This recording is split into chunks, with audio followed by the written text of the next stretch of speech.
Alright guys, so we have our chat window working as far as the messages.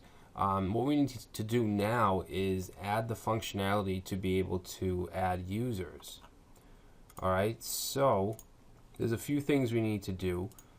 First of all, what I'm going to do is go ahead and hide the main wrapper.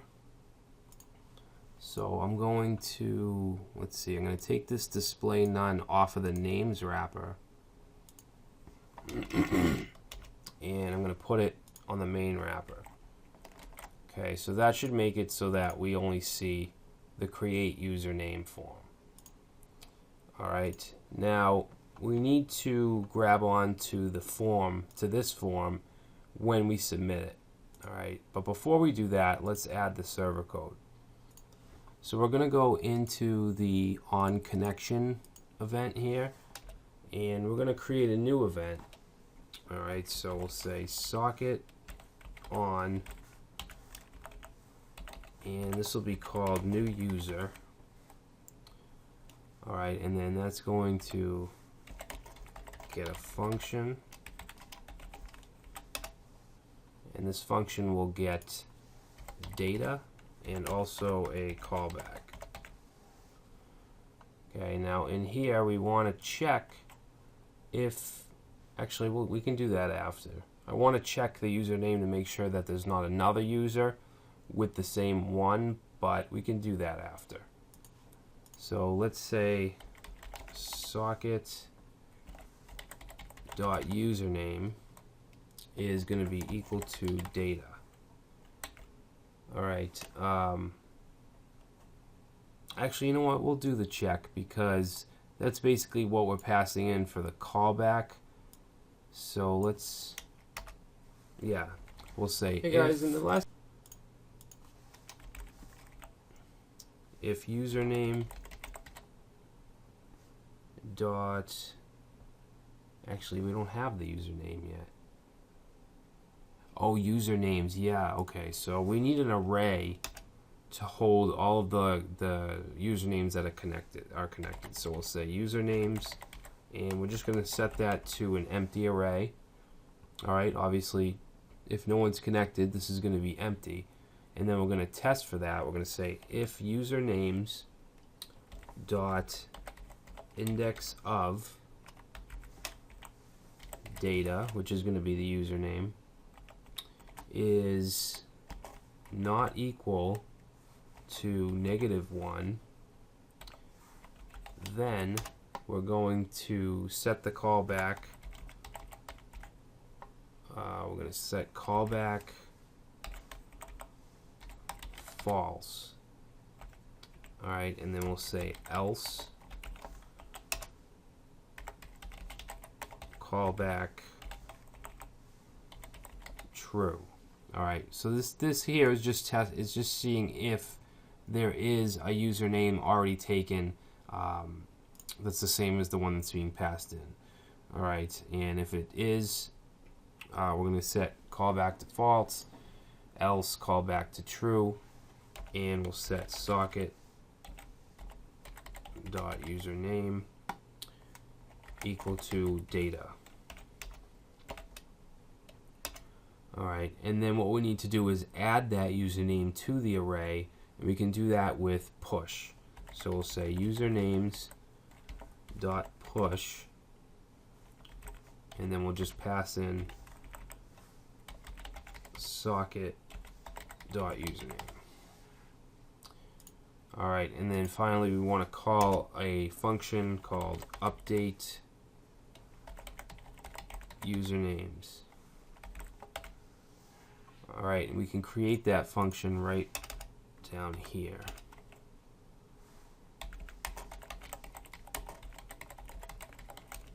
Okay, so we'll just say function update usernames, or username, actually no, yeah, plural usernames.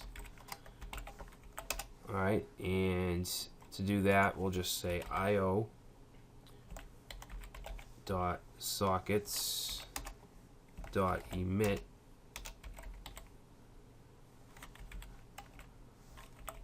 and we want to emit usernames.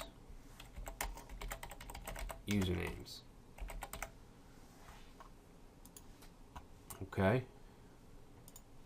So now when we send the message here, we also want to attach the username. Okay, so after this message data, we're going to add user, and you want to set that to socket.username. Okay, it's as simple as that. So that looks good. Now what we want to do is we want to write an event handler for disconnecting. Alright, obviously when we disconnect we want the usernames to be gone. Okay, so if the person leaves, we don't want their username to stay there. Alright, so for a disconnect we're going to say socket.on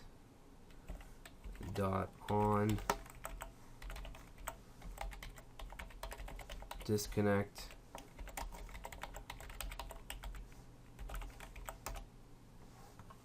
Okay, we get data, and we're going to say if not socket.username, then return. Alright, so right here we want to say usernames.splice. Okay, and we want to find usernames dot index of socket dot username.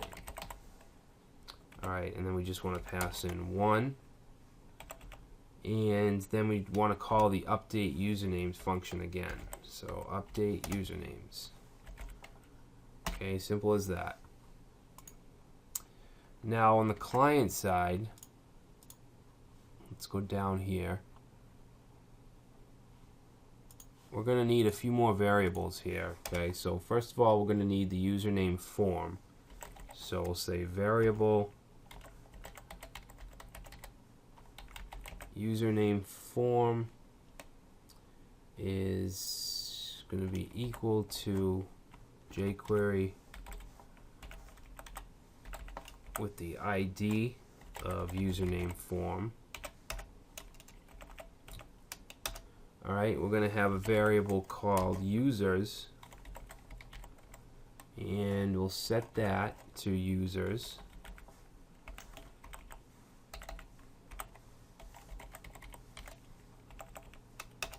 Let me just make sure that we have users up here. Yeah, right here. Okay, so that's just going to represent the array of users. And then we just want another one called username.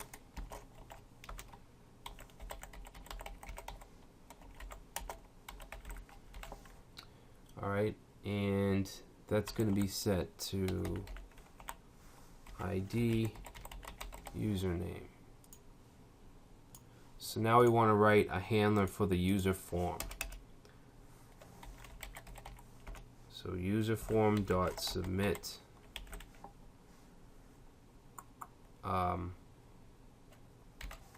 user form dot submit, and then we want a function. Okay, we'll pass that function an event, and we're going to say e dot prevent default, stop that from submitting, and then we'll say socket dot emit, and we're going to emit new user. Alright, and then the second, we're going to add another parameter here, which is going to be the username value. So we'll say username dot val. Alright, and then we'll have our function.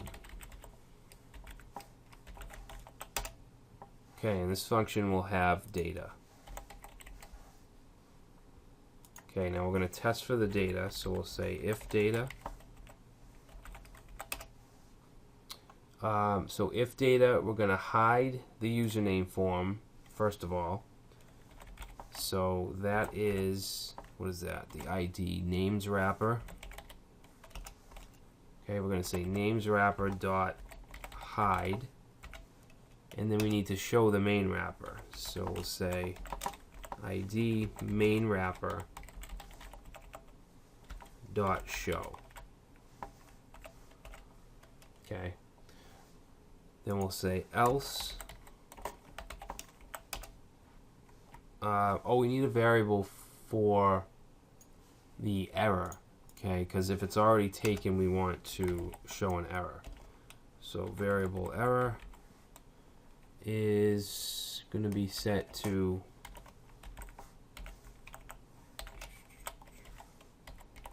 error. Alright, and then down here, error.html. Okay, so we just wanted to say username is already taken. Alright, and then I just want to clear that value, so let's go right here and say username dot val is set to nothing. Okay. Alright, now we want the array of users to display. Close that. Okay, so let's see. New user. Okay, so update usernames is going to emit usernames. Alright, so let's go right below the username form, and we'll say socket, and this is going to be usernames.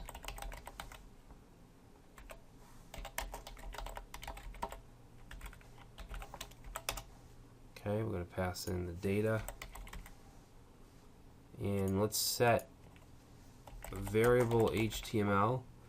We'll set to nothing. Alright, and then we need a for loop, so we're going to say for,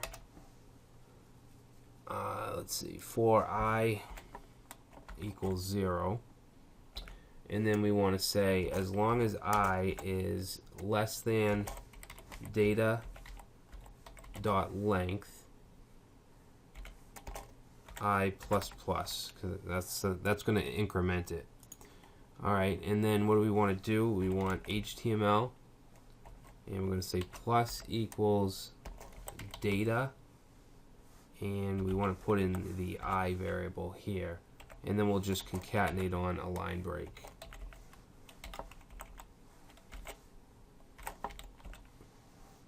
Alright, and then down, you want to make sure you go outside of the for loop, and you want to say users dot HTML, and then you want to just pass in that HTML variable.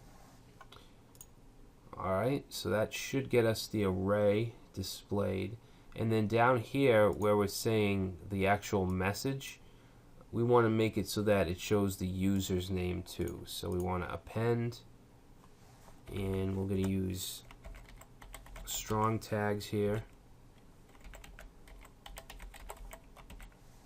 Alright, and in here, actually we need to concatenate that. Alright, and then in the strong tags, we need to also concatenate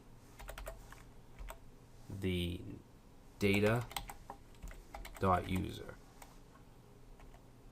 Alright, so that should show the username, and we'll just put some put a colon there, so it should say the username and then the message. Alright, so let's try this out. We may get some errors, but we'll try it. Okay, so let's go ahead and reload this. There's the form. Put in Brad, submit, and now you can see that Brad is over here. We'll say hello. Alright, so that's working. Now let's connect as someone else. Okay, so we'll connect as John. Okay, and you can see that John can see Brad, and Brad can see John. Okay, and we'll type something here. We'll say, hi Brad. pops up over here is John. Hi, Brad. And we'll say, hi, John. Alright, so that is working absolutely perfectly. I didn't expect that. I thought maybe we'd have to do some debugging. But yeah, that's it. That's our chat application. Oh, you know what? There's one more thing, and that is if we connect with a username that's already taken. We haven't actually tried that yet. So let's go ahead and do that. So we know that Brad is taken. So let's use that. Press submit. Alright, so it is working. You see that it didn't bring us to the chat, but it's not giving us a message. So something is, let's see, create username. Okay, so we didn't create the error div. Okay, we have it all working down here. We're setting the HTML to give us a message, but we just need that div. So let's go right under this create username, and we'll say div ID equals error. Okay, and then save that, and then we'll go back and refresh this. We'll try Brad, submit, and there you go. Username is already taken. If we do something else, let's say Steve, submit, and it brings us to the chat. Alright, so that works. So in the next video, we will get into something we haven't really done yet, and that is pushing the application to the internet. Obviously, you want your application to be accessible to other people, and there's a few different ways you can do it. We're going to use an application hosting provider called Heroku. Alright, so we will get into that next, and I will see you then.